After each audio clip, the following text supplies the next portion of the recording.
Hello. Hello? Hello. What's up, bro? Hey, it's the What's Up Bro podcast. We talk movies, sports, TV shows, pop culture, and it's funny, mother. With nary signs. I'm like, what? How can this... They have Photoshop. Photoshop exists when this artist rendition was done. How the fuck is this not cooler looking than a sketch that looks like it was done by a hillbilly off the side of the road? What the fuck are we talking? Why is this a thing? Welcome to the party, pal! Steph, Onion Mayor Sr. Yeah, I don't have to look for you. Oh, no. So you're telling me there's a chance? Yeah! And Mike Mercadal. I'm just glad I like vanilla, boring sex like this. I'm glad that the sex I enjoy won't get me killed. That's how winning is done! Hey, I'm Dave Chappelle, and this is What's Up, Bro.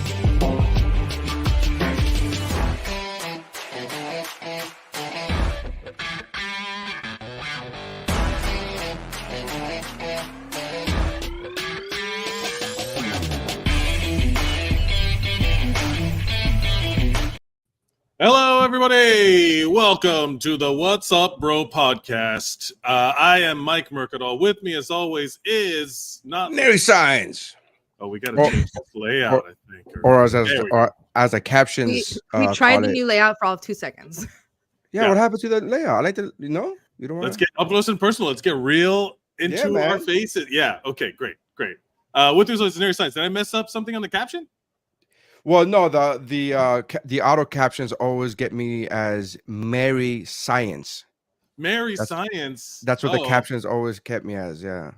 The auto captions. Favorite character. And with us On as a always, kid show. with us today, and I hope more frequently and from around the world, Steph Bunny Mayer Sr. Yes, I will be able to control my schedule and be on more often soon.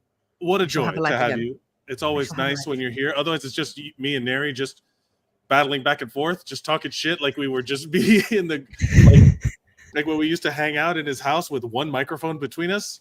Boy, have things changed. Yeah, I don't like the fact that you make it seem as if it's a bad thing. You're like, otherwise, it would just be me and Neri. I'm like, oh. Just two friends hanging out. But honestly, wait, was it one microphone? The microphone I'm still using, by the way. The very beginning, yeah. I like the fact that Mike is like, the technology has changed so much, but also I still have the same microphone I was using 12 and a half years ago. If it ain't broke. Well, because it is. How many podcasts now are literally just two dudes sitting in front of microphones across from a room at each other? And I'm like, we paved the way. We did. We were originators, I think. Thank you to everybody who's joining us new, but also thank you to people who've been listening for 12 and a half years and still randomly see us on their podcast feed aggregator and are like, oh right, and then they move fast. Yes. Thank you to both of you, Izu and Rookie. Yeah, to our dozen of listeners, we love you and thank you. Welcome this week. We were so hard up for listeners that I married one of them. That's accurate. And to be fair, technically, so did I. Did you know that? Really? My wife, Chiquita. I mean, mine was a total joke. I married my wife before we started the podcast, but I mean, I was just because I met my wife on social media, not social media, on dating apps. My wife had a whole decade of stuff to listen to know like reconnaissance. Like she pulled full recon. And smart. Yeah, she genuinely did research just to prove I was who I was. But genuinely, that feels like an unfair advantage. I think she kind of had more on me than I had on her. And did she go back to listen to specific episodes of your previous dating history? Because a lot of that made the podcast. A lot of it did. Hold on. She's like nervously. He's nervously. Mike is nervously looking. How much do you know? Did you go back and listen to podcasts that I talked about my dating history? She said not on purpose. That's not a no. It's not a no. That's literally a yes. That's literally a yes. That's a yes. If it ain't a no, it's a yes. Yeah, but that's how we have all of this history where she was able to do full like a full CIA dossier Smart. of me. Smart. You want to know who a guy is? Put him in front of a mic just with him and his friend, and then you'll be able to it's like peering into that locker room. You'll be like, what do you really think? When you have the Well, with me and Neri, it's more like peering into the locker room at Punchline Comedy Club. Yeah, the movie Punchline. We're like it's the locker room that is set up to equip the equipment for the jocks in the locker room next to us. Yes, exactly. You remember the equipment So manager? just the manager. Their locker room. Right. Yes, yeah. Correct. It's more of an office. It's more of an office. Yeah. Thank you, everybody. Thank you, everybody who's been listening. Thank you, everybody we are live right now on Facebook, on YouTube, and available to rewatch on all those platforms, but also available on audio format. If you search for the Woo Bro Podcast on What's Up Bro Podcast. Are we on Woo Bro Pod or What's Up Bro Podcast on everything? Woo Bro Pod is everything. Is on everything. Yeah. Yes. You get that on all of for the audio format. If you're an audio listener listening in the future, welcome to the past. And you can join us and get in the comments where you can have your opinions and interact with us live. That's what we recommend. If you're listening to us on the audio podcast, that's already too late. So just for the future reference, you could, yeah. Mm-hmm. Just you made it seem as if if you're listening to us on the audio podcast, welcome to the past. You could join us in comments. You're like, no, that's not for a future episode. You're right. Disclaimer: we have to be very clear with our legal. We have very unique technology. Yeah, we could go back in time and very specific and unique technology. We can take it back in time, but only in the comments. And this amazing time travel technology is only available for this one podcast. We are squandering this technology to no extent. It's the worst use of it ever. It's kind of like the movie Frequency, where we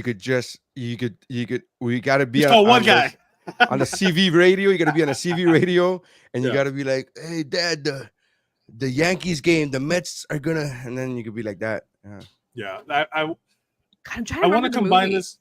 Yeah, I'm struggling to remember that movie. Also, Dennis Quaid. You can call one guy to solve his murder, right? No. It's Dennis Quaid and Jesus Christ, and Jesus is his son, but Dennis Quaid died in the past, so Jesus can talk to him via CB radio, but only because it's the same CB radio, but only because of, I swear to God, I'm not lying. I'm not adding anything to this. Only because I imagine you're adding the Jesus Christ part. Well, the Jesus Christ is Jim Caviezel. I'm not adding anything. He went on to play Jesus Christ. Yeah, he went on to play Jesus Christ in a different film. All right. But the fact that he could talk to his dad because they're using the same CB radio, just 30 years apart, and the Aurora Borealis is closer to New York than it's ever been in like a certain time frame. So then that weird, the radio waves, man, makes weird things happen, and they could talk to each other in the past, and they solve fucking crimes together. It's just science. I don't understand. It's not hard to believe. I don't know. If you learned a little bit more about science, Neri, you would understand. It's just a kind of a boring thing. It happens all the time. I mean, watch The Lake House. You can hook up with someone via Lake House. Still more believable than Frequency. The Lake House has a magic. It's just because it's just a magic mailbox, right? It's just the Lake House is just magic mail. Done. All explanations covered. No jump needed in science. Yeah. Yeah, my favorite thing is that in the past, that guy Jim Caviezel was talking to himself in the past, and he goes, "Tell your best friend, your neighbor, just tell him one word, Google," and that's. Then Google? he ends up investing in Google, and then he becomes a millionaire, and it's like, oh well, okay, that's fair. That's the way. That's literally every time travel story. That's like if I had access to time travel, there's no way you could not get me to gamble. Right, like there's no way that you could stop me from gambling. I mean, I know on the weird. I would be that guy in Vegas that they're like that's betting on like Oscar movies and like weird niche things where it's like oh, did you know that they released the odds for the Mike Tyson Jake Paul fight? Yes. What are the odds? They've done that for a while. Mike Tyson is not favored to win. This is money laundering. It's fucking money. I have a lot of thoughts about it, but we have to get to. That was not what we intended to talk about today. I wanted to talk about. I went to Disneyland finally, and I have thoughts about Disneyland versus Disney World. We can talk about that. We also wanted to talk about Seinfeld has some thoughts about PC culture. What a fucking shock! Oh no, what a surprise! Okay. What a maroon. What a maroon! And I had no idea this happened until all of the clips came out. But the roast of Tom Brady. I had zero idea that they were roasting. Dude, it was live. It was live on Netflix, and it was almost 3 hours, and I watched it live. You watch? So Netflix is getting into. We'll do the turn. We'll start from the end. So wait, you're saying the roast of Tom Brady? Netflix is starting to do these live broadcast things. It's already been doing it, but yeah, it's already been doing it. What have they been? They've already been doing live events. So they've already been doing live sporting events, live tennis. They have a contract with the WWE.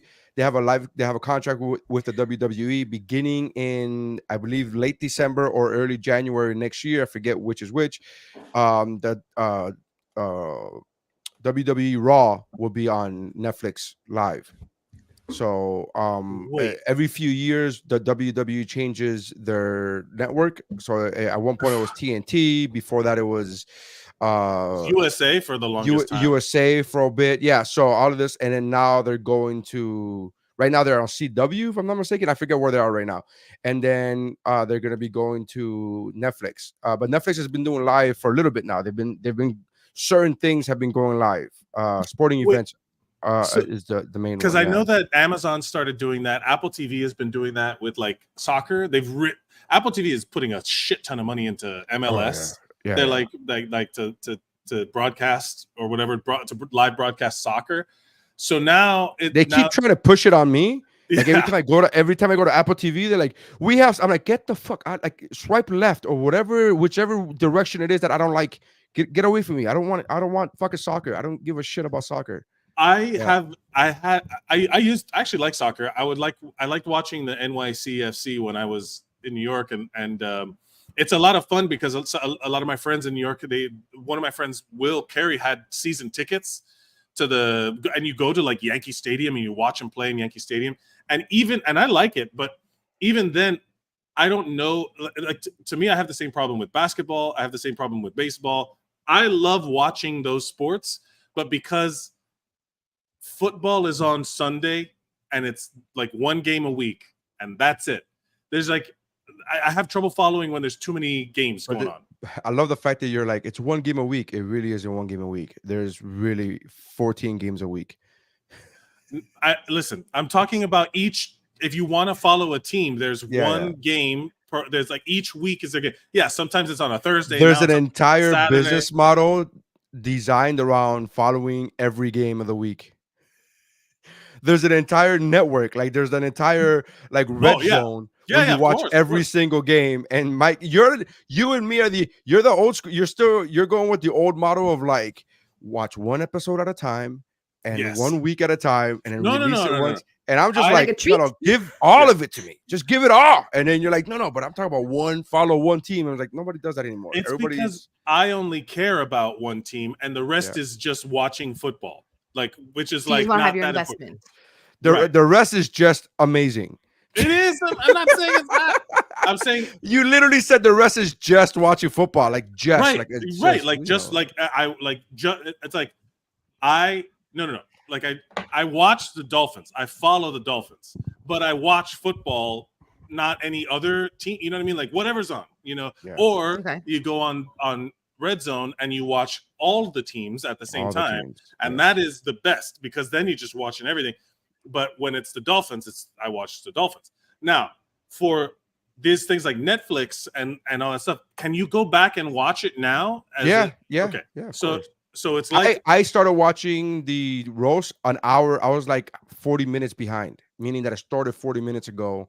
And then in my mind, I was like, well, I already missed 40 minutes of it. I'll go back and watch. It tomorrow. And then I was just like, nah, let me just go back now. And I literally just got the little cursor, moved it all the way back, and just started 40 minutes late. So it's you can okay. Yeah. What are you gonna say, Steph? I have a question. When it comes to the roast, when did we start like roasting just sports people, like regular? I thought it was always comedians and like comedic actors and No, we've certain like They've been of roasted. They certain kind of roasted Donald entertainers. Trump. they roasted Donald Trump. They roasted Flavor Flav. They Pamela roasted Anderson. Pamela Anderson. I was gonna say I always thought it had to be like entertainers, but I guess it's just like pop culture kind of. Yeah, it's but anybody. I mean, entertainers is such a broad term now. But even It's gonna back in the be. As I'm saying, 70s, it's they just roasted- broad. We're 3 weeks away from roasting a YouTuber. I mean, it's gonna happen. Well, they gonna roasted happen. Like, Muhammad it's gonna- Ali. They roasted Probably. back in the day too. They roasted Muhammad Ali. They roasted, Okay. you know, like a lot of people. Like it's kind of a thing of just anybody of note, like a note. Okay. Yeah. Oh, speaking of the roast of Pamela Anderson, also the Met Gala also happened. I know you wanted to talk about it. Sarah. Yes. You have a lot of thoughts. Pamela Anderson Yes, thoughts. showed up, no makeup, right? Like she's just like barefaced, super. Like should we find No it? makeup and no fillers. No makeup, no nothing, just pure natural Pamela Anderson looking her age, you know, which I thought was kind of like an image. kind of badass, you know, like kind of Mhm. you know. I love how that within itself is kind of counterculture at this point. Yeah. Let me see, where can I find? I try to find an image of her. Keep talking about Nary, we can't hear you, things. bud. I gotta find. I would, except I can't hear Nary at all. Oh, we lost Neri. Oh, can you hear Yep. me? Yes. Yes. So I love the fact that she did that. Like, to me, I find it weird that it makes news. Like, it's and I know some people are gonna be like, it's so brave of her, and it's like, okay, but she just like, it's just weird. We live in such a weird society where a dude that comes out without any fillers doesn't make news, and it shouldn't. I don't think it should make news that Pamela Anderson is a beautiful woman with or without makeup. It's weird that it makes news is all. I'm sorry, yes, I'm wrong. but like it does come up. What? She broke her no makeup on the red carpet trend streak or whatever for the Met Gala. But also, just for the record, it says, you know, she's 56 years old. Mm-hmm. So she's allowed to look however the fuck she wants, right? Like, you know, and she still looks great. She looks amazing. She's a fucking icon in so many ways. Like, there's so many, like, I like, again, that's why I find it weird that as a society we are like, this matters to us for some reason, and I'm like, well, let her. She's fucking 56. She's an icon. She could do whatever the fuck she wants. Why are we making this a thing? But it's not that we're making it. It is a thing publicly in pop culture for that to be. It's $1 billion. Well, I mean socially. Industry. Wait, hold on. Let me get my point out. So for her to have been who she was in the 90s, this kind of icon of like plastic beauty and like the blonde bimbo kind of like fake boobs, all this stuff that was like seen as very artificial. For her to take that kind of, and you know, I understand what she's, you know, what it would mean to like if suddenly a steroid monster, like if Barry Bonds just comes out and starts playing baseball all natural again, it would be a statement. It shouldn't be, because the sport should just be people being athletes and not drugging themselves. But it's like a statement of the artificial versus the natural, which I fucking get it. I understand what she's doing. And also for it to have been her identity for so long, to reclaim it as like, hey, I'm an adult woman who's aged normally. You know what I mean? Yeah, exactly. For her to be like, I'm not just that image you had of me of this one particular time in place. Yeah, I think it's not necessarily people put it out there like, oh, it's brave, it's this, it's that, but it does maybe sadly make its own point. Like Alicia Keys was and that's doing what that I'm for saying. ages I too, think when it's she was going barefaced. It goes to, again, I'm not saying I think it's great, but I think it's weird that it makes news. Like when it's becoming less and less like this, but like remember when in the 90s and the aughts when a famous person would come out with their sexuality, would come out of the closet, and that would make news. I found it weird then. I was like, why is this news? Who gives a fuck who they like? Like, it's a weird thing that society has found it important to focus on this thing. Now, again, I think it's important because back then, especially in the 90s and the aughts, you come out, it gives strength to those people to be able to come out, you know, on their own. And, you know, that's great. But I'm just talking about, like, she's beautiful. She's a model. She's an actress. She's super famous. She's iconic. If she doesn't want to wear makeup, who the fuck? Let her do whatever the fuck she wants without criticism or critique. And it's right. weird. I think for the most part, people are actually supporting Like, I No, don't think I'm she's not getting a saying lot that of it's not flack for it. supportive. I'm not saying that it's not supportive. I'm saying that I think it's weird that it makes news. Like this is Okay. on CNN. I do think it's important to note that your opinion and the recognizing that it like, oh, I think it's dumb versus the world, like the world makes it not like it's dumb. It should not be the way that it is, but there's entire industries built on making it that way. So of course it is. Like there's a difference between recognizing that, oh, someone coming out in the 90s when Ellen came out in the 90s on her show and everybody lost their mind, and and then it being like, oh, that's not a big deal for me. That's very different than than saying it's not a big deal for the world. I agree. Like, I think that was, and again, like I said, I was trying to say, I think that's a bad example on my part because that was they gave a lot of hope for a lot of people. Right, that like that's also, but for women who look when someone is viewed as like sexually or sexually attractive, or someone owning their sexuality as an older woman, that matters because historically, it was. The second you turn 30, you don't get you're cast as the mom and everything. You're like Meryl Streep said that when the year she turned 40, she got offered like every part she got offered was a witch. And then she's like, I mean, that kind of says something about Hollywood and how they feel about turning 40. And it's you know, like the female romantic leads are only ever allowed to be at what age, but the men can keep growing up. Like that was a huge thing in movies for ages. Like it's very rare that you actually get to see women of a certain age like being any kind of romantic lead. Yeah, that's how it is now with my favorite porn. My favorite porn topic is Stepmom Witch. Stepmom Witch? Meryl Streep's over 40. Yes, it's a Stepmom Witch. Is it a musical? It's the Grandmother Witches category that really does it for me. I mean, look how progressive is it like Into the Woods, really? But porn.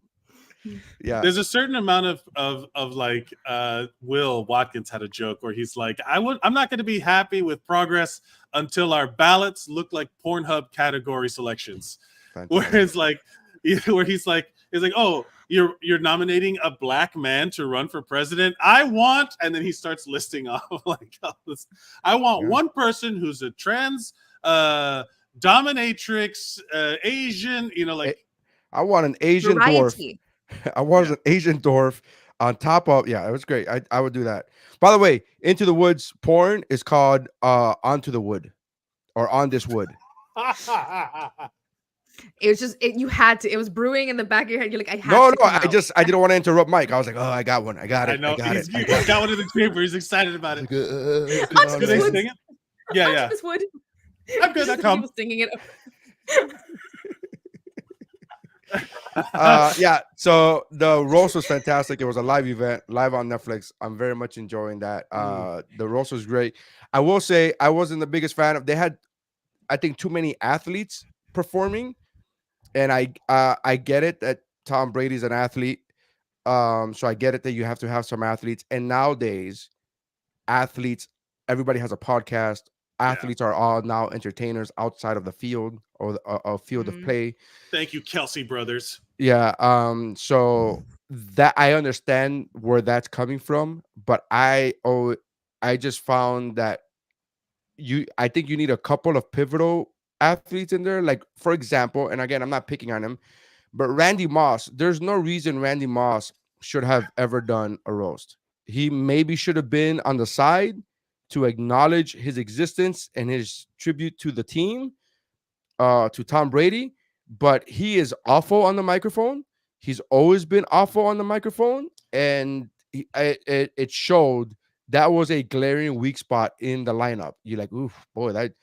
And again, you have one of those every roast. You have somebody who's like, that didn't go well. Somebody who eats it. Like, who was it? It was oh man, who I don't know why she was there, but Ann Coulter. Remember when Ann Coulter got up there and tried to roast? I think Ann Coulter was fantastic because it basically became the roast of Ann Coulter. Sure. Fucking great. But that's what everybody said. That's what everybody was like. Why is Ann Coulter here? Like, she got smashed, and it was like the greatest jokes of that night were against Ann Coulter. I'll be honest with you. I was so dumb. I learned who Ann Coulter was that night at the Oh my God. roast. I do gotta say, I am not a fan of. This is not the Tom Brady roast, by the way. I was gonna ask him like, what the fuck is she doing? This in is a Tom different Brady roast. roast? She's not Yeah, at the yeah. Tom Brady bro. It was like Rob Lowe or something like that. Yeah, I think maybe. Rob But Still makes no sense. but Mike clearly hasn't seen the Tom Brady roast, which is why he's just referencing roast that he has seen. I had He's not like, seen it. I didn't Yeah. watch it. I didn't Yeah. know until you mentioned it, and until this morning when I saw people like posting about it. I was like, oh, they did another roast, and I usually it's a Comedy Central thing, but apparently not. And I was like, oh, I don't want to like. And I saw someone. I think Nikki Glazer is like one of the most ruthless roasters. She is getting the most love for her performance. only clip They're I've saying seen. that's the best set of the night. She's consistently had the best set in these roasts. I'm assuming she did great. I saw one joke about like one of the things that I'm not a fan of roasts. I'm not a fan of this kind of thing because it feels super artificial in the way that like again, like you're saying, somebody wrote these jokes for these people and they're just reading off of cue card. It reminds me of the Oscars. It reminds me of the Oscars where people struggle to read off a teleprompter, like it's trying to dissect. The only ones that brain. struggle to read on a roast are the people who are not professional comedians. 100%. But So that's it why I feels always super thought the fake. roast should just be that. Like I thought roasts were supposed to be people who could roast, who could like shoot back and forth, not just speaking, like not just like I can read, therefore I will be here. Like, Well, you're singling out Gronk right now, and I think it's messed up that you're 'Cause he doesn't know how singling to out read. Gronkowski. Right, that was the joke of the night. Was basically how dumb Gronk was. I mean, And one of Nikki Glazer's jokes that went over so well is Tom Brady lost like $30 million in cryptocurrency. right. And she said, how did you fall for that? Even Gronk was like, me no, that no real money. Like that was what she said, and it fucking demolished. And it got a standing ovation. It was like, whatever. But the whole night was how dumb Gronk was. It was like a couple jokes. Here's the thing. Gronk, I don't know this person, but I feel bad for them. he's dumb. Like he even is like, yeah, I'm a big old meat sack of muscle and dumb. Like that's all he is. He's like, I'm a big dumb attack monster. Yeah. That and I have been paid millions and millions and millions of dollars to be big and dumb. So like he's probably just like, haha, Gronk laugh. Like like, oh yes, Gronk dumb. Gronk, yes, you see through Gronk. Like I get that that's the bit. But also like how many of those jokes can you tell before it's like, all right? Kevin Hart was literally at one point telling people, help him out, sound it out. Gronk was reading, and Kevin Hart said, sound it out, you got this, you got this. It was fucking hilarious. So here's what I will say. It was first of all, I'm a fan of roast. I like roast. I don't it's clever do roast. Joke writing when it's good. I don't do roast. I am not inherently a mean person. I'm not saying that I can't be mean or haven't said any mean things in my life. I'm saying I'm inherently not mean. That's not how my brain works when I write material. But does it mean that I can't acknowledge when I see it? It's like, man, that's really good. That's really funny, and I enjoy it. I think roast in the space that it's in are awesome. I will say this was a very un-PC, very not friendly to what has been now weaponized as woke culture. It's not friendly. There's a lot of gay jokes. There's a lot of dick sucking jokes. There's a lot of this shit. And if you're not into that, I totally understand it. You should not watch this fucking roast. I'm a fan of comedy. So to me, if it's in context, you know what I mean? I'm all for it. If it's in the context of comedy, to me, I'm all for it. I don't care about it. I'm not PC with it. Which is not to say that I'm not PC. It's just I'm not PC with comedy. Like if an elected official says something like this, what's this chick name? This governor of North Dakota? Is it the governor of North Dakota? That she's seen as, I don't know if you guys saw this. I forget her name. You should pull this up. So she is seen as the front runner to be Donald Trump's running mate. And she came out with a book, and an excerpt in the book is talking about how she killed her puppy. She shot and killed her puppy. And she wrote this in a book herself. So it's not like somebody dug this up. She wrote this in a book herself, and she has since doubled, tripled, and quadrupled down on it. She was like, yep, the puppy was 14 months old and he couldn't be trained, and I shot him. I took him out back and I shot him. This is, we live in a farm. And it's like, what? So the face that Stephanie has right now is the face that everybody should have. So that's where I'm like, PC culture should live in that. PC culture should live in like elected officials, people who are running our government. You should be like, you should know better than to make gay slurs or like stereotype Jewish slurs. For living empathy, things, stuff like that. When you're in the context of a roast and it's comedy and you all know each other and you all like each other, I think you can let those jokes fly. I'm fine with all that. But I know that a lot of people are not. So with that said, if you're listening to this before you watch the roast, which I don't know why, but if you are, don't watch the roast if you're going to be sensitive to those kind of material, that kind of jokes. I think this is a fair point to say that like precedents have been established. If something is properly marketed as like, we talked about this, the calculated controversy, the rage bait of what a lot of social media stuff is now, the fake videos that we were talking about last time of like people posting up fake things that are like hopeful, and like all of these things that are like bullshit. Like we know that they are going to try and say in a roast the most outlandish and the most like aggressively non-politically correct or anti-woke jokes. There's a certain because it's going to attract both audiences. People are going to watch it to be like, yeah, these guys know how to talk about gay people the way me and my friends talk about gay people in that locker room. And then there's a bunch of people who are like, let's go see what these jerks are going to say about whatever.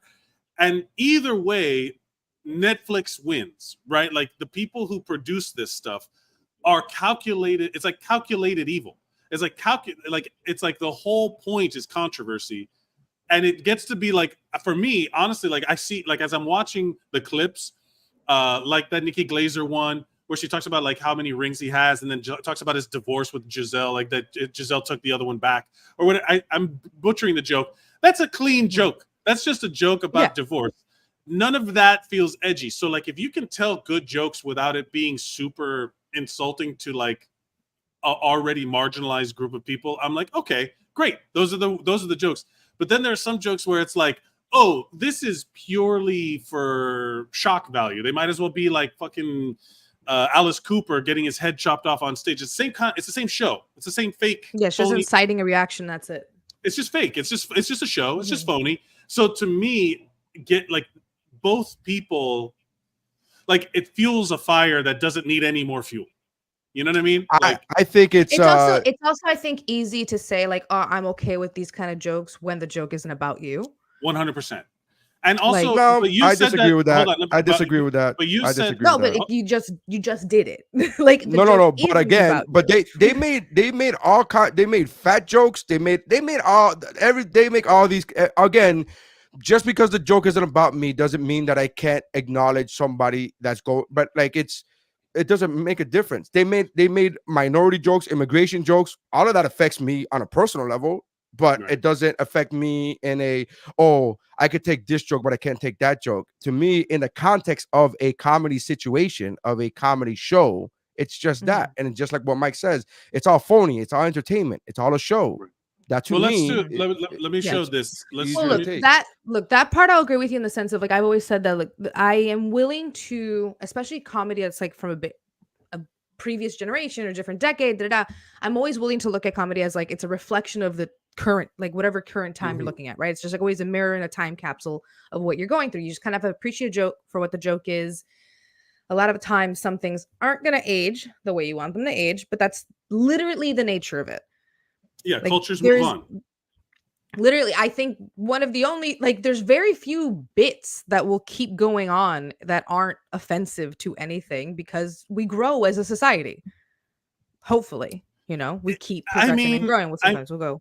I mean, it's all, but I do think it's more conscious than that. I think it's a choice. I think it's intentional. Like, you can choose to, like, if you watch some old Carlin bits about, like, political stuff, That's just still super relevant. It's still super relevant because it's Sadly, about more something relevant. that's even more relevant.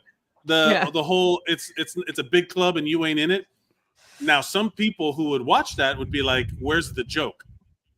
What's the exactly?" See, Present. so like he's speaking cleverly, he's making clever observations, but the joke isn't there.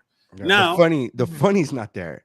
Like it's that's just where I'm always on a I'm a big and Steph shakes her head at me for this for years.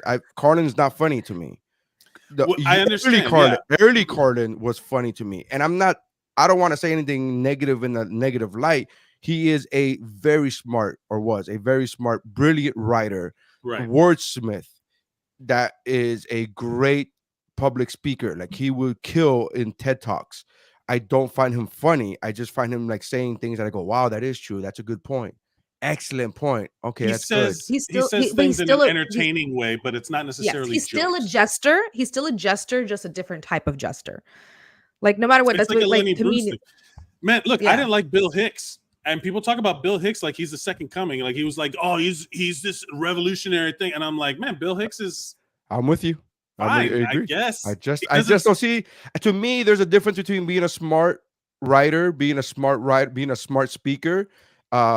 Say what you're saying has a lot of truth and value to it. It just doesn't have funny to it. And there's nothing wrong with those things. Right. There's nothing wrong with those things. I don't understand why it has to be like, right. Look, you have to have Carlin on your mountain. Like, do I? Okay. I clearly. So I have my own personal tastes, right? It's not even biases, but there's that recognition of what was the world like when they were telling these things at a time before social media, before even like I was just talking about this with we went to Disneyland, we went to the Star Wars thing, we went with another couple friend of ours that the dude was really into Star. We were like I had like a little buddy there. He was super hyped to go to Star Wars. We were all about it. Did you call him little buddy? I felt like we were like holding. Everyone is little to me. That's why I asked. Did you call him little buddy? Like, no, but it could be like Baloo. It could be like Baloo and Tailspin. Hey, little buddy. Yeah. No, but if someone called me that, I'd love it. Little buddy, man. Did you see that trend of like women and call it's like the joy that you could bring to your male coworkers by calling him big dog, or like what's up, big dog? And then you see like they're like filming it, and you see these dudes like light up, man. Everybody wants to be called big dog. Like, what's up, big dog? Yeah, it's like, yeah, what's up? What's going on? And then you see them like reacting to being called big. It's great. The same way that if someone called me, it was just like a pure childlike, like, yes, finally, I'm getting recognized for my big dog status. There was one time where a comedian that took me with him on the road, like this is like 18 years ago. He was on stage and he was like, "Yeah, man, I travel. I'm traveling with the kid." And I'm like, "I'm the kid. You're the kid. I'm the kid. It's cool." I love that. But so a little buddy meant more like childlike. Like we were like little kids, we were like, I got my friend and we're going around and we're gonna go look at Star Wars things and blah, blah. And so it got me back into like, I've kind of like had like the same way Marvel has been weird lately, and the little things that where I'm just like, it doesn't have the shine as much. Star Wars lost a little bit of the shine for me, the movies anyway. And then we went to the theme park, and I was like reinvigorated. I can't remember why I brought this up now. What was it we were talking about? You were talking about different times, different cultures. Yes. So I went through this explanation of like with my wife, because I've of course want her to watch Star Wars and love it the way I do, but she's been kind of like warming up to it slowly. That's never gonna happen, man. I understand. She's never gonna love it the way you do. Not the way I do, but hopefully what you gotta do is it's the same thing. What I do with my children is like, I love Superman. Yes. You can love whatever you want, and then just hope that they gravitate towards it. Sure. And because if you push it on them, they're gonna hate it, dude. Absolutely. And that's kind of I'm like, hey, I don't want, I'm not gonna push it. But when we were there and in the world, and she loved the ride. We went on the ride. It was awesome. We went, like all these things. And we were talking about how the time in which all these things came out has a lot to do with how they were received. In 1977, you couldn't just go to rent. If you wanted to see the movie, the only place to watch Star Wars was in the theater. So you had people that made it a point to be physically in the space where you could do the thing that everybody gathered. It was actually more communal then than it is now. So like that content had to be received. Then there's like all those people grow up, and then the prequels come out, and now there's a little bit more interactivity. Maybe there's internet, there's web pages, there's people writing shit, there's people with more access to other people to communicate, but you still had this element of time passing, this new content being received by the people who appreciated the old content. Of course, they're going to look at it differently with all of that stuff. Also, so now when you look at jokes, in the time when Carlin was coming up, everything was so kind of like the media was so controlled, like Johnny Carson. That's the only time you ever saw a celebrity being a celebrity, like not being a human being. Character. Like you see character. I mean, the only time you would see them doing that is when they were being interviewed on Johnny Carson. That's why Johnny Carson's show is so huge. You would have fucking Dom DeLuise and Burt Reynolds drunk off their ass doing some goofy shit on the show as Dom DeLuise and Burt Reynolds and fucking around. And people would tune in to see that because that was the only insight you had into that world. Now, who gives a shit? Now everybody's on fucking doing TikToks and showing off cameo. You know, you could literally buy cameos. Have you ever bought a cameo for anyone? Always wanted to. Who So like tempted. I don't know who I would be able to buy like cameo. The Rock. But he's too famous. It's gonna be mid-level celebrity. That's what I'm saying. You can't like anybody who's.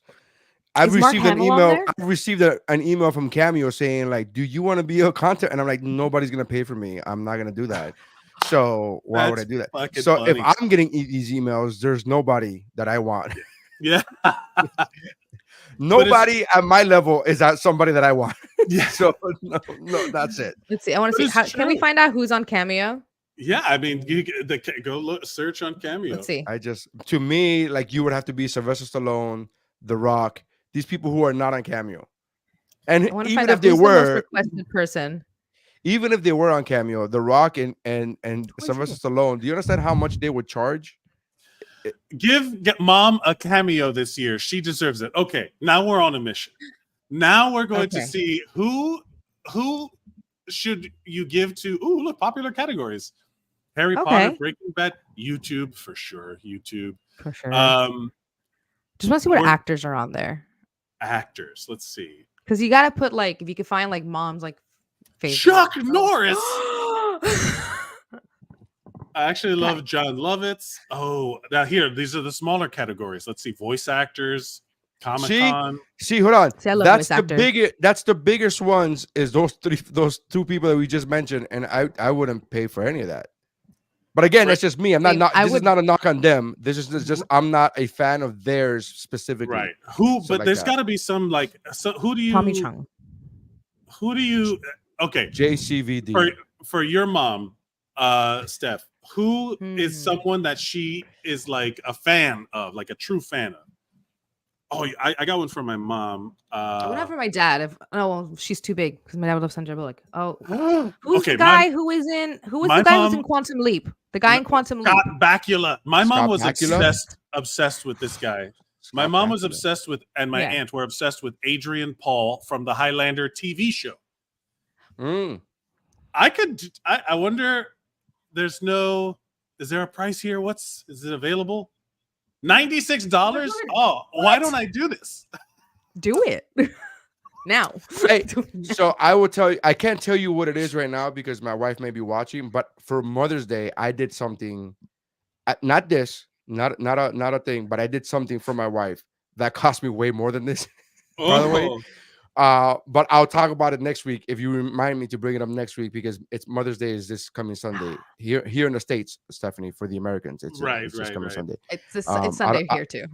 Is it? Do the Aussies have the same Mother's Day? I didn't know that. Yeah, we have the same Mother's Day. We just have different Father's Days. Don't know why. But okay, so Scott Bakula is not on there. How do you spell Scott Bakula? I guess he's not on there. Well, what about anyone from Star Trek? Star Trek. Oh wow, Jonathan Frakes. Riker. Ooh, is that Data? That's Data. Oh. That's Data right there. Yeah, Data. This is fantastic. This is great, guys. I don't know who. Guys, I'm getting ideas. This is fantastic. Dumb things to do. These are. I think we should chip in and get these people to say you're listening to What's Up, Bro. I imagine you can't. Okay, I get fed the dumbest ads, and one of them I saw was I forget. It was like they tricked an actor into giving an ad read for this cookie game, and it was like this guy. They just like used him. He's like, oh, when I'm on a break or whatever on the set, I love playing. Oh, it was the dude from Hercules that they hate. Everybody hates now because he's a Kevin Sorbo. Yes. Yeah. Oh, I guarantee you he's on Cameo. I guarantee you Kevin Sorbo's on Cameo. Oh Yeah, for sure. He's got to buy. You think those Trump flags are buying themselves? Come on, man. You think he's got to afford those flags? Oh man, I don't know. That sounds these sound like a great Dean idea. Kane. Dean Kane. That actually would work for me too. That would work, You that just would work for my mom. you just reminded me because you said dumb Trump supporter and I go Dean Kane. Oh, Dean Kane. Yo, yeah, it's very bad. Yes. Yeah, he's bad. He's bad. Of course he's there. Look at him. Look at him. Dean Kane. How much is it? It is My heart breaks. $120 for a Dean Kane. Yeah. I guess he can't use Superman because he says former flyer. Anyway, Dean Kane. There's got to be a whole. I wonder what the most. Superman. It says actor and Superman right next to his Superman. name. It does say There it. it is. Okay. What Take out about Superman. What else is there? What if I just get my mom all the Superman I can get her? Is Tom Welling on there? Brandon Routh for sure is on there. For sure, Brandon Routh is on there. You think? Yeah, man. I love For Brandon sure. Routh. He is not. Nope. How? He is not. Wow. He will not He's stoop to this He's missing level out on hundreds of dollars. Sweet. Yeah, he's missing out of tens of hundreds of dollars. Let's see comedians that are on here. Yeah. Let's see. Tommy Chong. Tommy Chong would be fun to get my dad. Do you recognize any of these? Yeah. John Lovitz. Other Tommy than John Chong. Lovitz. I recognize. Yeah, that Frank. Yeah. Oh, Johnny Gill. Brad Williams. What are the names? That's Joe McHale. Joe McHale. Joe McHale, I think, is above this. I got to be honest with you. Brian from The Office. Baumgartner. Yeah, I recognize some of these people. Cedric the Entertainer. Some guy. Oh, Tom Arnold. Tom Arnold. Yeah. Yeah. Gary. Jeff Richards. That looked like Nick Nolte. That's Gary Busey. Gary Busey. That's what Gary it is. I'm Busey. sorry. Hey, Nick Nolte and Gary Busey. I totally very get it. interchangeable. Very interchangeable. Oh my God, bruh, man, from the fifth floor. From the fifth floor. Oh no. How much is he? How much is he? Just out of curiosity. $39. Yep, Oh, that sounds about right. See, but like I imagine that. I noticed Joey Richter, but no one else would know him. Joey Richter, actor from Star Kid. Yes. Tin Can Bros. So there is a series. Okay. Was- Well, you know how I like random musical shit? I was gonna say, was he in the musical camp with the camp musical No. you like? He was in a different musical, a very Harry Potter musical. Oh. It was a bunch. It's where Darren Criss got his start. It was a bunch of Darren like Criss, college. of course. Sure. If you're into musical stuff, you would know who he is. He was on Glee. He was on Glee. I know who you're talking about. Is he I know still alive? Yeah, he's not. Well, there's so many people on Glee. There were so many people. Bro. There were so many people on Glee that did not make it. man. That have not made it, dude. Fucking dark, Yeah, it was pretty bad. bro. Real bad. I as much as I love this idea of that Adrian Paul one might be the winner. I think I might have to do that for my mom for Mother's Day. Because that is super. That's what Cameo's for. Cameo's for super specific fandom. Like if you are a fan of the guy who was in the Got Milk commercials, who was like Aaron Burr, like that, like something so specific. It's the first thing I thought of. I don't know why. But if you're like a fan of a super specific person, and you can get a customized message, I think that's kind of a cool deal. I don't know. There was one guy, and I'm not gonna mention names, but there was one actor who was on Cameo, and for shits and giggles, I clicked on his Cameo because I wanted to see and then he puts that he doesn't do specific characters because he's known as one specific character. Oh. And he doesn't do specific characters. He just does whatever, like so if you order whatever, if you tell him, hey, can you wish my mama happy birthday, he'll wish your mama happy birthday, but he'll do it in whatever comes out of his ass. So if you want him to be the character that everybody knows him as, he's not gonna do that. Oh, Now he may do it if it comes out of his ass, right? But don't fucking if tell it him. feels like it. He's like the DJ in So Hard. Remember that movie, The Goods? Oh yes, remember? Yeah, The Goods. Or he's like, hey, can you play this? I can make a request. Yeah, and he's like, fuck that, I'm not playing. Like he immediately, there's a DJ in the movie played by Craig. What's his name? Craig Robinson. Mm-hmm. And he hates when people request things, and then he's purposely like, yeah, I'll play that, and he just like doesn't play it. He purposely goes the other way, and then like 20 minutes later after that gag, he's like, DJ request coming at you. It's like DJ request. His name is DJ Request. It's not a musical. You want to know it stuff. It's fine. Yeah, I guess it's also it's deep a cut for me. It was also like it flew under the radar from all of those Judd Apatow movies with all of these like super solid comic actors. That one, I Catherine think that Johnson. movie. Was it called So Hard? Is that what it's called? Or The Goods? I think it's called The Goods. The Goods. The Goods, yeah. And the one with what's his name, with Mark Wahlberg and Will the other guys. So the other guys and The Goods are the most underrated comedies in the last 20 years. They are just flat out fucking hilarious. I mean, they're just really fucking I like the other guys. But it's really hard to tell somebody who's never seen those movies to go watch those movies. Yes, yeah. Again, also the era that they came out in. Well, now we're getting back into the comedy, like because Seinfeld, we mentioned it up in the or wherever the thing is. We mentioned it up at the top of the show that Seinfeld has declared that you can't make comedies anymore or whatever, that people are afraid of it, PC culture. But his quote was that there's certain episodes from Seinfeld that you can't make anymore because PC culture killed comedy. That's what he's saying. And then that's just like the most the most basic thing. It's the most untouched thing. People who say that have not watched comedy in 10 years, in the last 10 years. The people who say that also are forgetting that there are people doing comedies that are edgy as hell right now. That's why I'm saying they haven't watched comedy in 10 years.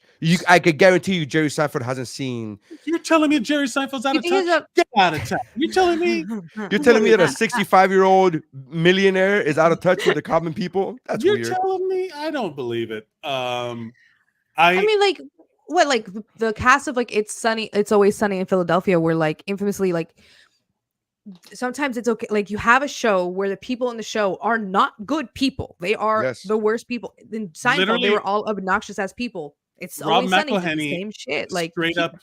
Yeah, Rob McElhenney straight up said, like, responded to the post. Jerry Seinfeld says he wouldn't be able to do many jokes from Seinfeld in today's world. One would be Kramer decides to start a business of having homeless people pull rickshaws. I remember that episode. Yes. And it fails like in the moment. Like he did it in the episode that it was a dumb idea. And he said, oh, because they're outside anyway. Oh God, what an edgy joke.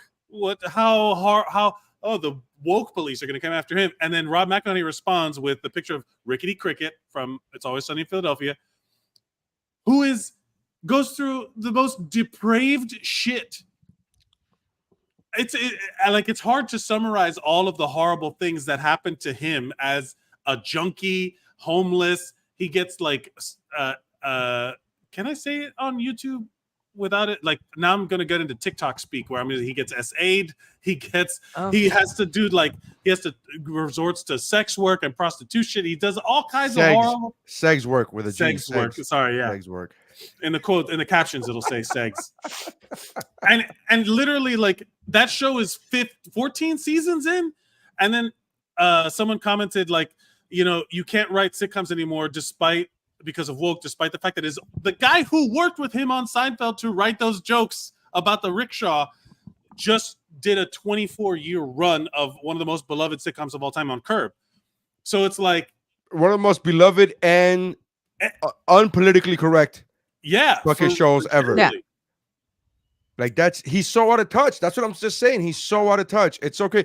And by the way, this comment comes a week before the roast of Tom Brady. Right. We are now talking about. We're literally talking about. We're talking about it being too much, or some people think it's too offensive, and I'm like, oh, okay. Which is it's just the irony.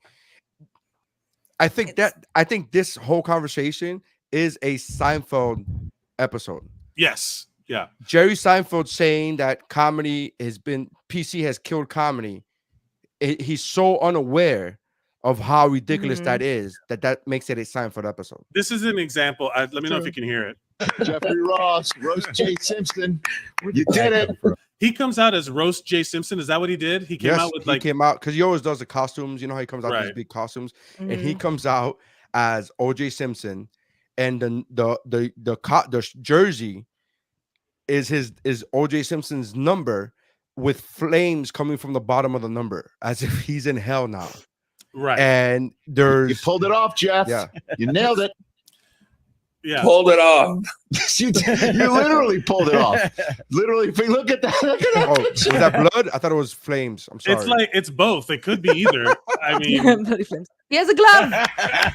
No, he has not gloves on. A real jersey. It doesn't exist. Like you can't hang it and put it on the wall or something like that. I had a real jersey made, and then they carefully cut it in half and add magnets to it. I had 3 made. Here's was my options, just so you know. Yes. Roast J. Simpson, which I used. That was fun. Yeah.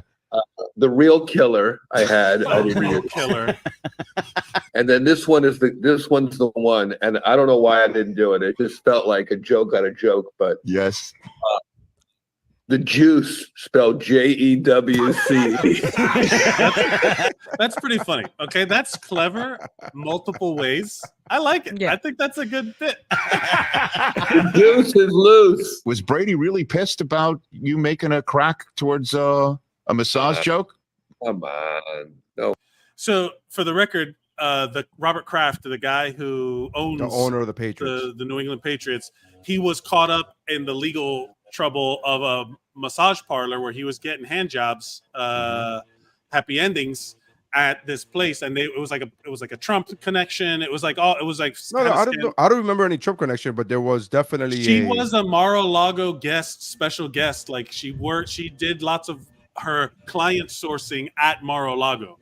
So okay. There is a non-zero possibility that Trump got his little toadstool jerked off in the fucking same place as Robert Kraft. But the place was literally in a strip mall in Tampa. Yeah, plausible deniability, baby. All right, man. No way. Because he came up. Well, she's not gonna rock up with like a T-shirt, like saying like her company logo, like at their house. I mean, maybe. He said, "Knock that ass off, Jeff." He's having fun. Okay, good. Fantastic.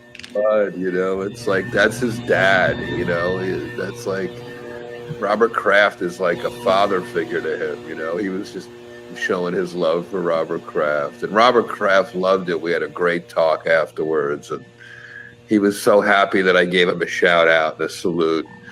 It was beautiful. Oh, Rich, I'm getting feedback from one of you guys, I think. Let's see who it is. It's you, Steph. Is there somebody? Are they mowing the lawn? You have to resort to hand signals and up down until it stops. Is that you thought that was feedback? That sounded like a lawnmower, without a doubt. It didn't sound like a lawnmower until I checked. But yeah, that's. It sounded like. I thought it was coming from you because remember we heard the cops and we heard traffic last time from your house. Yes, but my window's closed because the AC is on. Oh no, still going. Is this like that? Now it's like an hour long. I love this. Yeah. What other podcast can you have one host whose Wi-Fi is on a ship and could crash at any minute, the other host is in Australia mowing their lawn, and it's just like, come on, man. And then the other one's in Los Angeles with cops running up and down the street all the time. Yeah. Nope. Okay. Let me know when it stops, and you can unmute yourself. It's not gonna stop. She's saying it's not gonna stop. That's hilarious. Oh no, are they there? Are they just starting and that's it? Are you on a Mac? Can you not move? Can you turn your thing onto vocal isolation? There's a way to set your phone to vocal isolation. Are you on your phone? I'm mom. Say that again. There's a way to set it in the control panel. You click on the microphone thing to vocal isolation.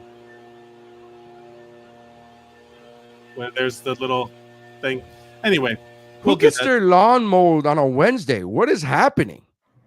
This is the weirdest. I don't know if I've ever seen anybody get their lawn mowed on a Wednesday.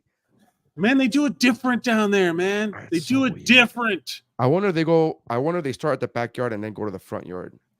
No, they start at the top of the house, and then they go. I don't know, man.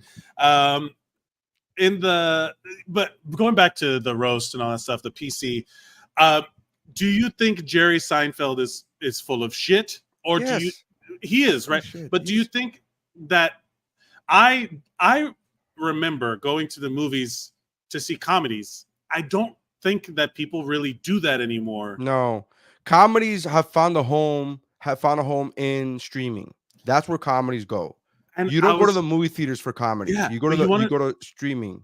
But I miss watching a comedy in a room full of people all laughing together. Sure.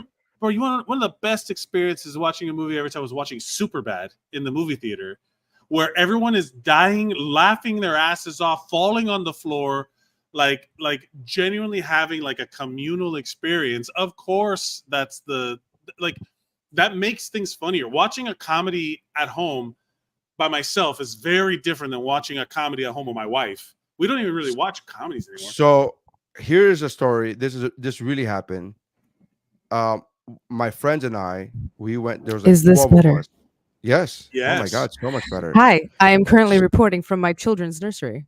Nice. So when the movie was it the one with Zac Efron, then the one with Zach Galifianakis? Between Hangover? Two Ferns. Hangover. So when the Hangover came out, we all thought 12 dudes that known each other our entire lives thought it would be a good idea to go watch this movie, and they get drunk before the movie.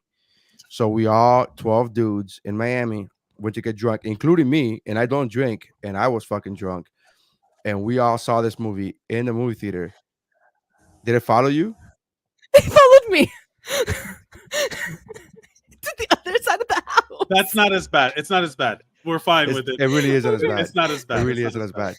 And so It's just the we fact all that he watched went this. all the way over here.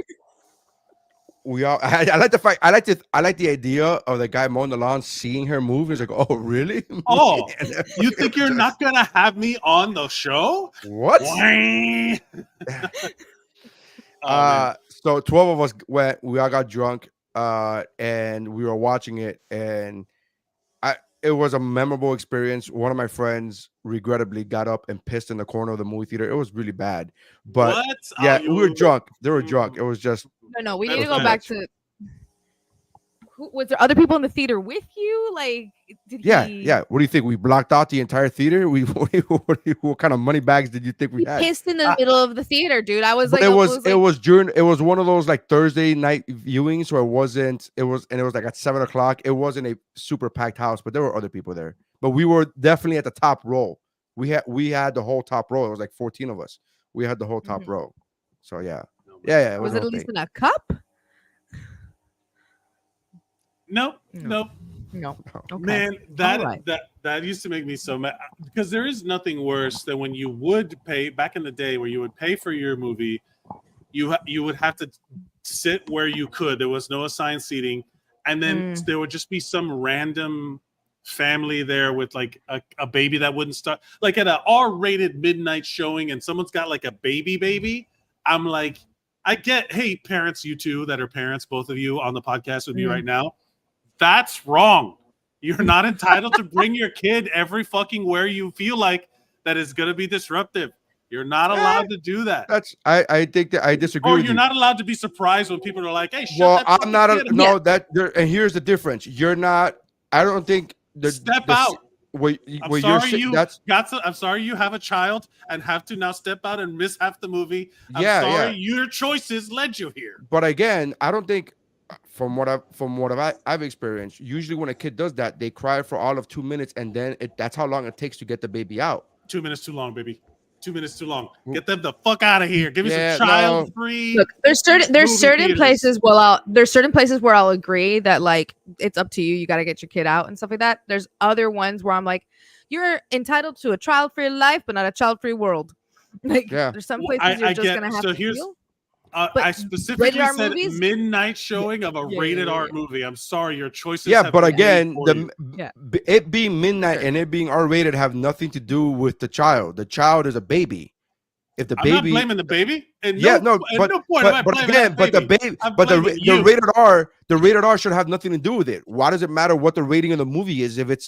Why does it matter if it's a baby the baby doesn't know what the fuck is happening? The baby doesn't go, whoa, this is gonna scar me for life. So the rating of the movie has nothing to do with the baby. Once again, willfully obtuse. You know what I'm getting at. This is a thing that you pointed it out. You doubled back and you said, I specifically said midnight R-rated. That, like, if that makes a difference, you brought it back to that. As opposed to I will give Mike that a G-rated children's movie. I'm making a commentary as a point that this is not for that kid in any way. But no movie is for a baby. They're fucking babies. Why'd you bring it? Because I'm fucking want to see the movie and I don't have a babysitter. You've made a choice. You've made a choice to populate the earth. You made a choice you also made a choice.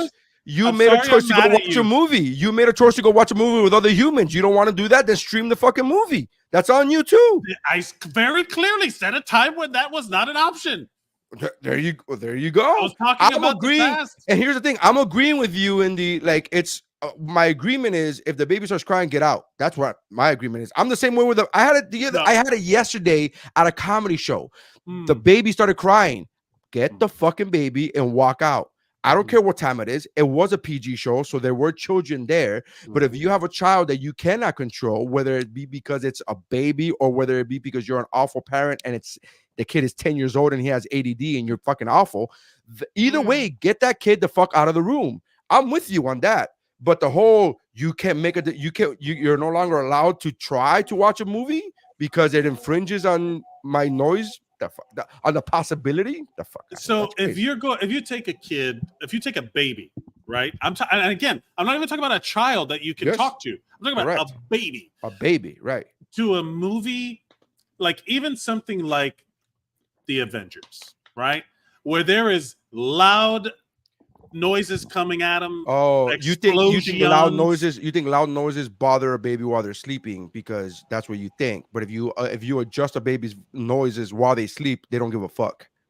My baby. Are you telling me that you desensitize your baby by putting like headphones on the baby and not headphones, not headphones. Bullets, gunshots. If you live regular, there are studies upon studies. There are studies upon studies, Mr. Science Man, that will tell you that living a regular volume life around babies, around newborns, desensitizes them, and you don't have to walk on eggshells. Those people who you walk into their house and be like, the baby's sleeping, please don't ring the doorbell, and that baby is never that baby is going to grow up to be a person who is a light sleeper, and it's on you, the fucking parent, that you fucked them up. There are studies upon studies that tell you that. Does exposure to violent media? I don't see anything about sound. Violent. It's not violent. It's the volume. It's volume levels. I've experienced this multiple times. Volume levels, I definitely won't.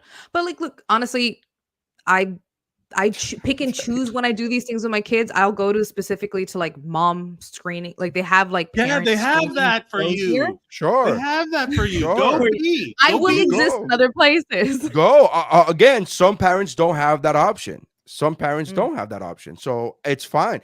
And by the way, I am defending parents. Because I'm not defending me because we've never done that. We've never taken our babies. We had 3 babies and we never taken any of our babies into a movie theater. The youngest we had was a 1.5-year-old, Lucy, and we took her to a Disney movie at 12 o'clock in the afternoon on a Tuesday. Yeah, sure. So again, I'm not defending this. I'm defending this behavior not because I've done it, but because I know that some parents don't have the options as I or my wife did. I completely understand that some parents don't have the option, but also you not having an option to not do, you're still ruining the things for the people around you. But you're saying ruining as if it's a known fact that it's going to happen. That same parent could have seen a movie the week before and the baby slept through the entire movie.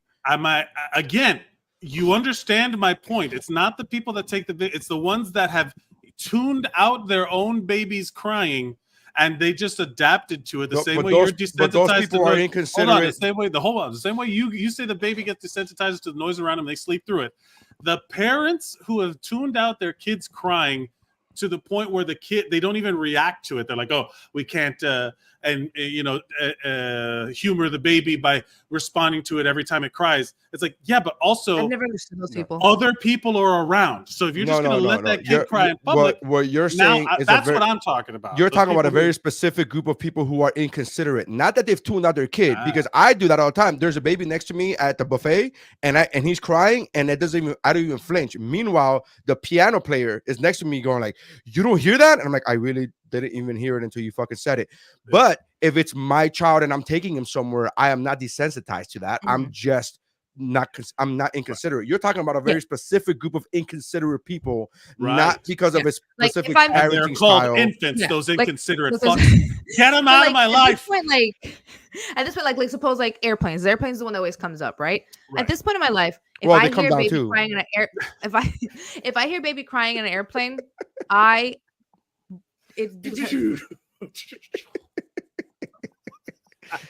I'm a dad. I'm allowed to make these dad jokes. You're allowed to make those jokes and inappropriately bring your children to midnight showings of some horror movie. This is your right. As an American, like the kid's gonna be like, Dad, it's rated R. I'm not 18. I'm 18 months, not 18 years old. What were you gonna say, Steph? The airplane. You were saying the airplane. No, airplanes. That's one of the scenarios. Movie theaters. I don't know why. I feel like movie theaters and certain areas that are meant to be quiet, I do understand a little more the annoyance of there is a sound, because I hate it when people are talking around me. Yeah. I'm not upset at the baby. I'm upset at the parent, because the parent is the one who has to deal with the baby. Things I hear people bitch all the time about airplanes, and that one to me makes absolutely no fucking sense. Because if I hear a baby crying on a plane, I think poor baby. That's a shitty situation. I actually don't think that. I actually don't think that. I actually think poor parent. I immediately go like, fuck that poor lady, that poor mom, that poor dad. Fuck, bro. That's because they can't control that.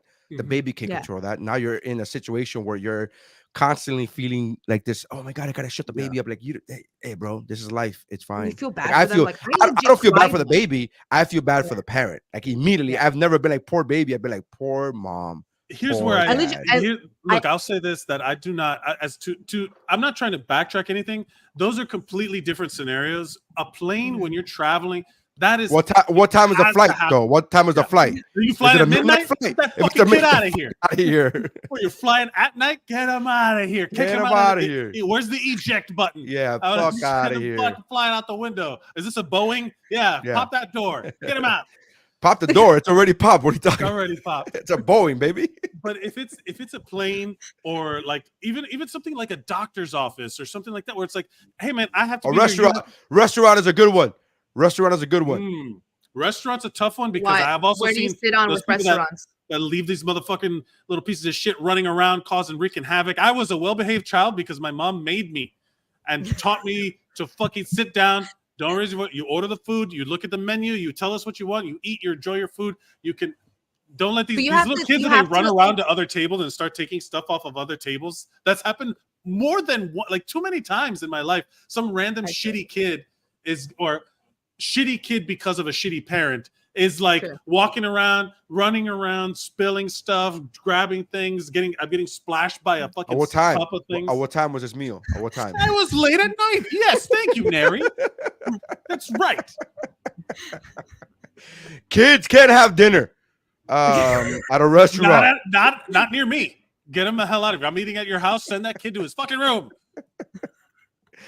I'm out for the kid not being able to run around to other people's tables. I'm all for that. You should see that shit all the time on the ships, where people are like, there's got to be some of these shitty kids on these things where you're just like, trip them a little bit or give them a little. No, I don't. I tune these motherfuckers. As a parent, I tune this out. I'm not lying. This has happened to me on multiple occasions where I'm with either another comedian or another performer, another employee of the ship, and we're in a public area and the kid is losing their fucking ever-loving mind next to us. and I don't even flinch. I don't even hear it a lot of times. And then the other person would have to be like, dude, you don't fuck, I gotta get out of here. And I'm like, oh, okay. And then I walk away with him. And then he was like, and I go, what happened? And they're like, you didn't fucking hear that baby crying? I go, oh, I guess there was crying. Like, I've zoned that shit. Like, as a parent, you just learn to like block that shit out.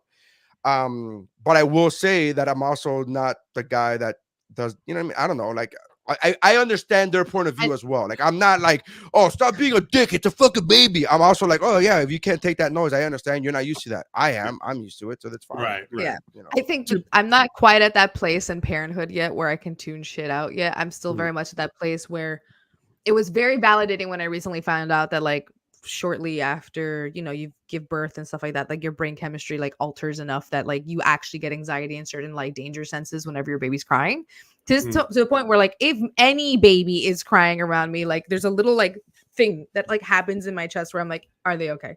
Is Fuck everything them okay? kids that are, fuck them kids that are not mine, bro. Fuck them kids. I don't give a shit. They're not mine. Like, yeah, whatever. No. Again, I tune out. Again, that's what I was gonna say before. Like, I'm not that guy who tunes out my own kids. But if I'm in a public area and there's other kids, I'm like, I don't give a. Like, I just. It's a crazy feeling though. Like, you have any idea how hard it's been? Where like, so my first kid, he's one of those babies that I think because he was a COVID baby, he was just excited to see people, so he would happily go to anybody. Whereas like, got that maybe because genetically he's built from friendly people. I like the fact that you're blaming it on COVID. I like the fact that you blame it on COVID. I'm like, maybe he's just nice because his parents are nice. That two things. Well, I'm just saying, like, ever since a baby, because like, you know how some babies are a little clingier. Like my daughter is very, when she was little, she was much more like, I have to be with mom. I have to be with mom. Yeah. And I never wanted to be that parent who like their kid couldn't go to other people and I could only be the one holding them and I could only be the only one doing it. And I had to be at war with my instincts constantly because I want her to be able to be comfortable to go to other people. But the anxiety that would bubble up in me when she was crying in someone else's arms, looking at me like I abandoned her because I'm not holding her at a given moment. Because you did. You did. My brain is telling me, like, my brain is like, this is the correct thing to do. And I'm doing this for her own good. And my body is like, ah. Like, I think we need to point out also Neri's physiological responses are very different to you having carried the baby and had your full body chemistry altered. I mean, I carried the baby as well. It's, you know, so you can the different kind of carry, different kind of carry. Yes. I carried the baby and shot them out at a high velocity. You fired them out like a cannon. Yeah. I'll give it to Neri, your contribution was just as important. I'll bring it around. No, of course not. Because I mean, you know, take away my contribution. Let's see how well you do your contribution. Yeah, you are getting into trouble. To bring it around full circle, the perfect place where to kind of like give an example. I went to Disneyland this weekend with my wife and some friends.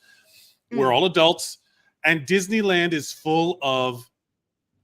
It's easier to be a Disney adult in Disneyland than it is Disney World, I think, because Disney World is kind of because Disneyland is so close to Southern California that there's just like a lot of people who live in like where it's super close.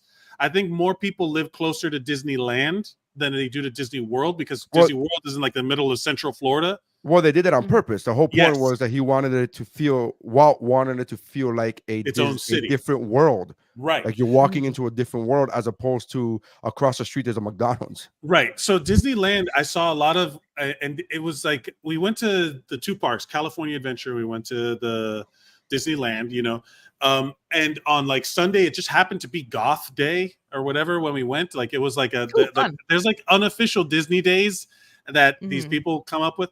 So the first night we were there, we were watching the like in the Disney California Adventure. It's a water show. There's like, it looks like the Bellagio. There's like a whole bunch of fountains shooting things up and lasers and projections and all kinds of cool stuff. We were posted up to the side, and it was like my wife's friend, her husband, and her mom was with us, and they were all standing there. And all of a sudden, this one girl who apparently was mad. I was tall, so I'm blocking views, and I don't give a fuck. I paid money to be here. I'm going to stand where I want to stand. What time? It was late. It was nighttime. It was nighttime. Okay. Get these. Yeah, fuck him. But- Fuck him. So, this one girl shoots her, like gets like kind of like sassy, and I could see her. She just kind of jumps up in front or whatever, and she stand and literally like my friend's mom is right here, and she brings her face like her head right in front, like almost like she just literally went yoink right in her view, and I went, I was like, excuse me, you literally just blocked her view directly. She's like, and she gets mad and she walks away. Like very quick exchange, and I was like, yeah, man, fuck you. You're an adult. Like you're gonna get mad because you didn't get your little view or whatever. And then, like maybe not a minute later, 2 minutes go by, a little girl comes up and gets right there, and I'm like, yes, absolutely, of course. It's Disneyland. Like it's Disney. Like you're at a theme park. You're a child. You're allowed to have childlike wonder. She's like 8 years old. You paid a ticket, Mike. You paid a ticket. You didn't block me. Fuck her. Fuck her. She can't block me. But even in that moment, she didn't really block the mom either. She didn't block anybody. It was like, but yeah, of course that kid can have that experience there. That's Disneyland. It would be it would be shitty for me to be like, excuse me, little kid, or get the fuck out of here. It was totally reasonable, but because there's a lot of like the adults, the entitled adult of like, They found me. As much as I wanted to, they found her. I muted you. As much as I wanted, like in that moment, anytime, I'm paid money to go to Disney and I'm doing all my stuff, but I'm not gonna like. This is the place for children, right? It's for kids to come and have childlike wonder and all this stuff and ride rides and all these things. And I'm not gonna go up to be like, you see that guy? You see that mouse? That's a guy in a suit. Like I'm not gonna ruin the immersion or anything like that for a child. But there's some of these like adults that I saw that were like, oh, they have main character syndrome. They think that everyone else is just an NPC in their life, and they get to kind of be the star of the show. And that was what I noticed that a lot in the. It happened again. Yeah. It happened again. I went to one side of the house and they followed me. He's following you. I don't know how it keeps happening. I don't even have that many people here. It's just one guy. It's just there's just two people, and like it's these old Promote houses are me made on out the of wood. pod. Promote me on the Promote pod. my business. Yeah. Upside down lawn care. They're great. They really are. It's just right. They're just loud right now. They're just early.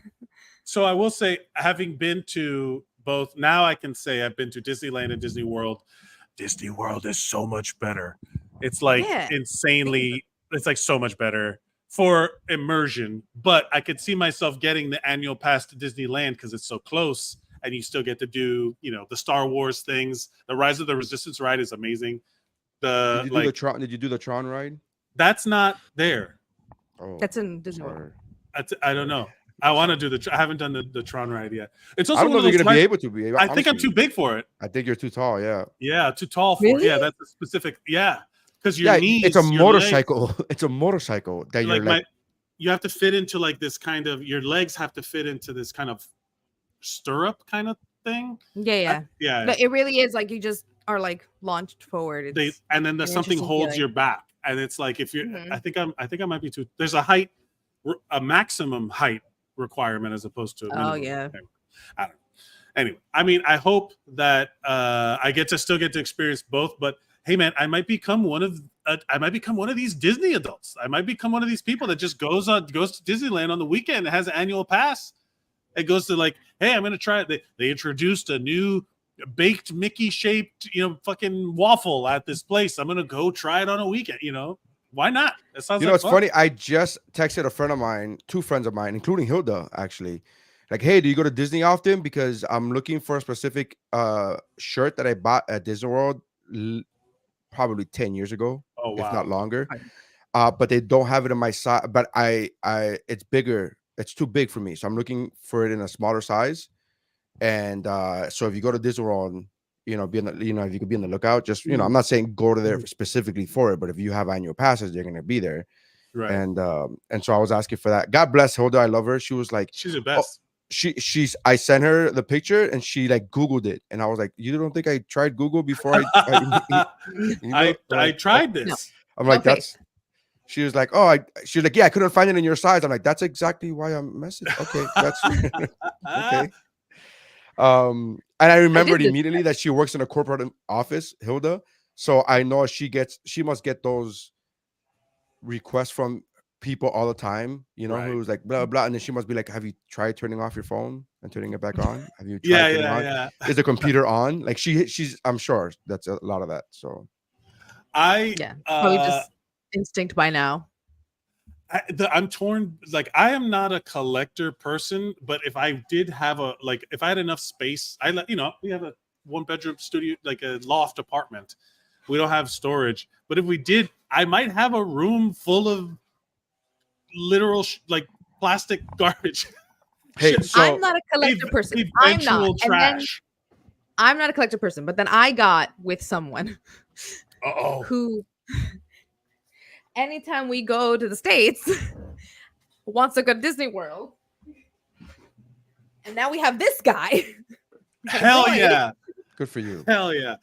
I did the thing where you build the lightsaber. There's a lightsaber. There's a lightsaber around here somewhere. I did the There's thing, a and the thing didn't turn on. Stand for it. That's not mounted yet. It's just the Literally. stand. Okay. So we literally booked my friend and I. We were gonna the husbands decided that we were like, we're gonna do it.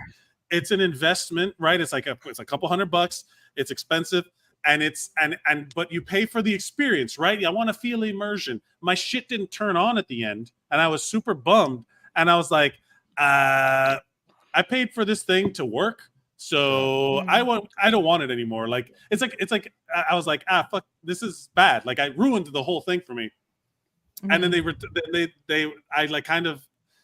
kind of like weaseled my way into getting a refund on a non-returnable thing. So I was like, great. I got to do the thing. I like it again. There's not a useless piece of trash in my house, and I got my money back. So, thumbs up for Mike. Can I just? It would have been nice to fucking get it. It would have been good. Like, my friend there was experiencing all the joy in the world with his lightsaber. Like, yes, I'm a kid again. And I was like bummed out. But then afterwards, I realized like, oh, thank God, I don't have this garbage in my classroom. Yeah. So I'm looking for a picture. That because I have for the shirt, I have met and hung out with Stephanie's daughter. So I was looking for a picture because Stephanie was talking about like, she was very clinging to me, and I was like, she seemed to fucking love me because she was okay with me. And I was looking for that picture, right? So I've been 8 minutes now looking for this fucking picture on my phone, right? And I can't find it. And I come across this picture, and I'm like, I don't recognize this fucking woman, right? And so I'm going to show you the picture on my phone, right? And I'm like, who the fuck is this woman? And it's a screenshot, but I'm like, who the fuck is this woman?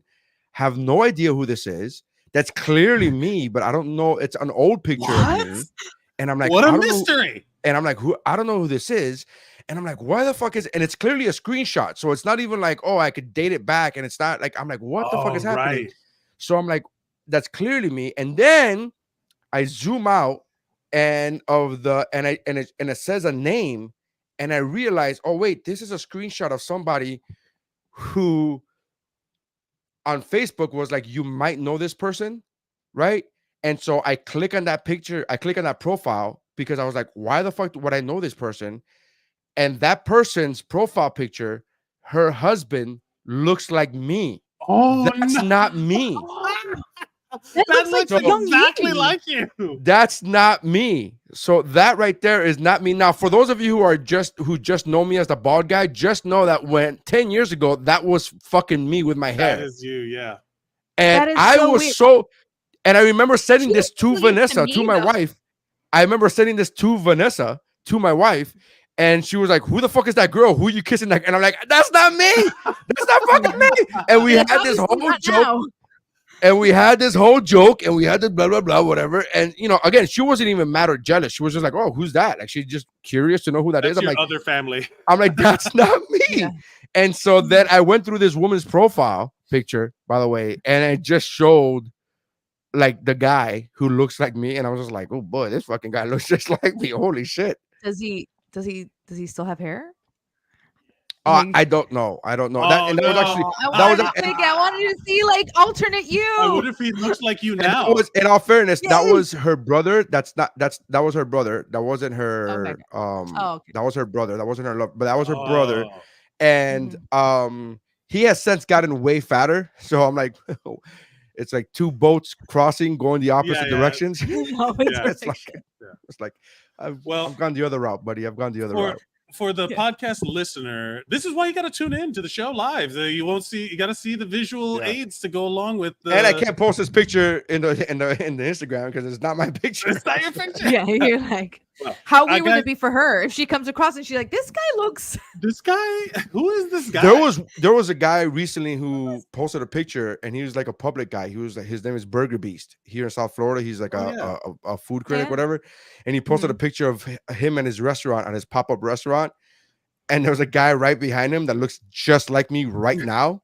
and I commented on the picture, and I was like, I don't remember working for you, but it's clear that I clearly have. It's Obviously, yes, that's the truth. Yeah. There's proof, there's photo evidence that I obviously work for you, and then like 3 people got it. Like 3 people got like, oh, that's funny. And then I was like, everybody else was like, what the fuck is this guy talking about? But I was like, no, trust me. Like they clicked and they're like, oh yes, okay. Yes, that is exactly. It must be great to have so many doppelgangers. I would love. I know. But here's the thing: it's just fat Hispanic bald guys. It's just fat Hispanic bald guys. It really isn't. There's no like real. But this has happened to me multiple times. This has happened to me one time after a show. People are like, "Oh my god, you look just like my brother. You look just like my friend." I get that all the time, right? Which is fine, especially with shows out of Miami.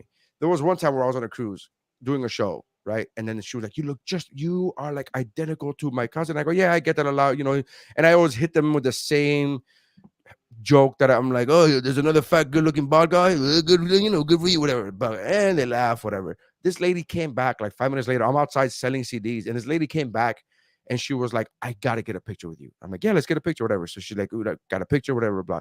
She comes back another 2 minutes later. We're now 7 minutes removed from her initial, oh my god, you look just like my whatever. Yeah. So she came back, and she's like, I found the picture of him. This dude, from the picture she showed me, this dude is Mike's complexion, at least 6'3", 6'4", okay, does not have a beard, and is not bald. And I was like, what in the fucking world are you? There is zero resemblance to me. There is zero resemblance to me. It's the equivalent. Imagine Mike when he shaves his beard and somebody going like, oh my god, you look just like my friend Mike. And we look nothing. No, there's nothing. Wow. We fucking don't. We don't. And it's like it's the weirdest. That was the one time that I was like, and I looked at her and I go, man, we look nothing. There's nothing there. Are you talking about this man right here? Are you talking about this person right here in the picture? Because there was like 2 other people. She's like, yeah. Yeah. Well, once again, visual aids necessary for the audio listeners to come watch us live at Pod on Facebook and on YouTube and all the other places. Can Twitch, we we're on Twitch. Really quick, I just wanted the new image of Superman came out, and I just wanted to show the new image of Superman that was released. So James Gunn posted that. James Gunn posted that. That's the real image. A better image. We gotta.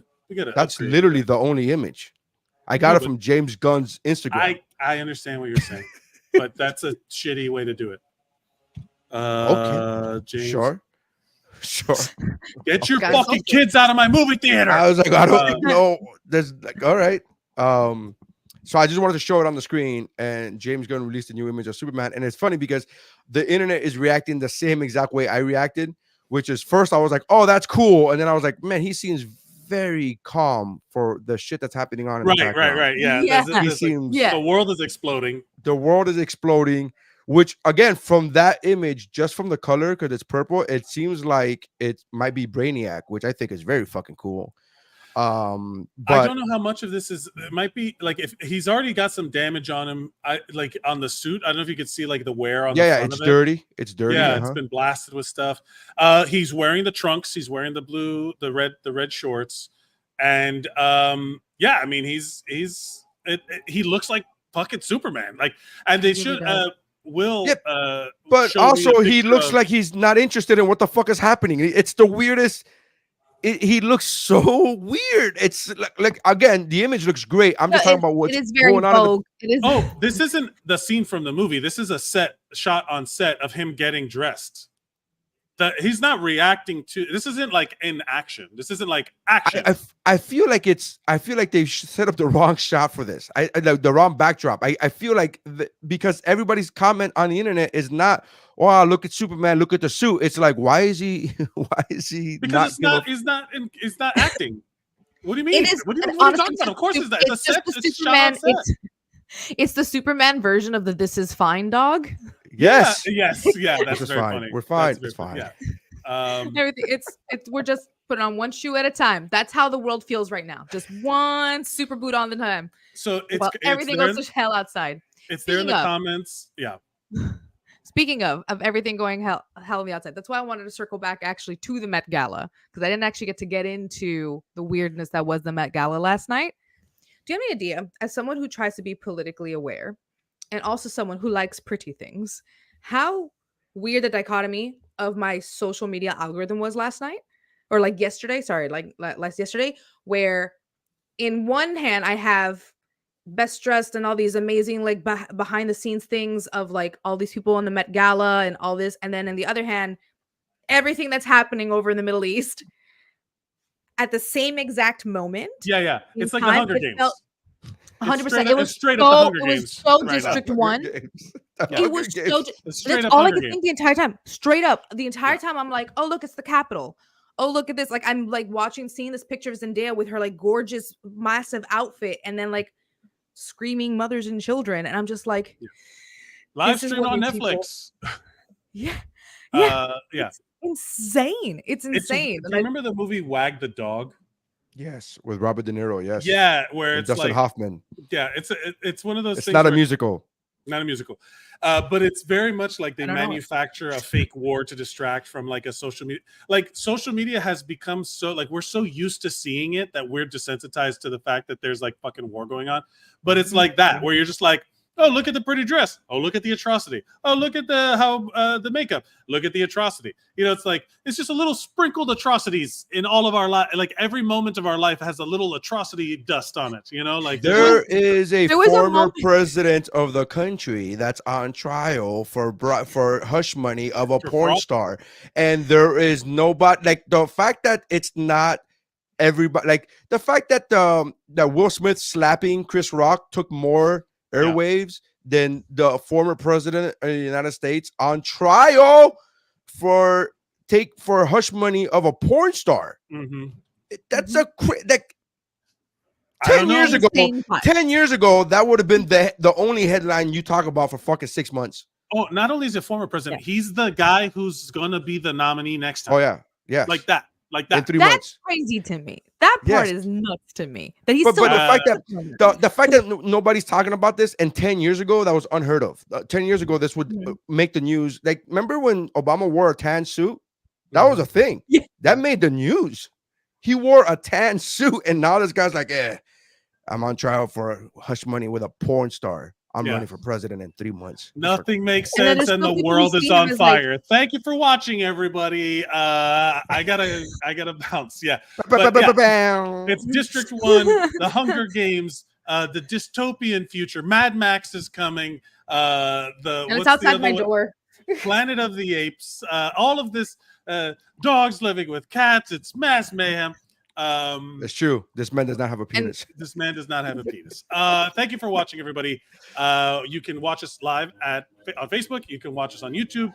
You can join us in the comments. You can also listen to us on any podcast thing. Go search us up there. Follow me at Mike Mercadal. Follow at Mary Science. I'm sorry. Follow at Mary Science on all social media. Steph, is there anything you would like to promote on your social medias? I'm literally just trying to run away from the leaf blower right now. I'm just trying to make every single day happen, one super boot at a time, guys. Follow Down Under Landscaping, promoted by Stephanie Mayer Sr. And follow us. That sounds just like a wax place. It does, kind of. Follow at UberPod on all the platforms. You can see it down there. Thank you for watching, everybody. That's how winning is done.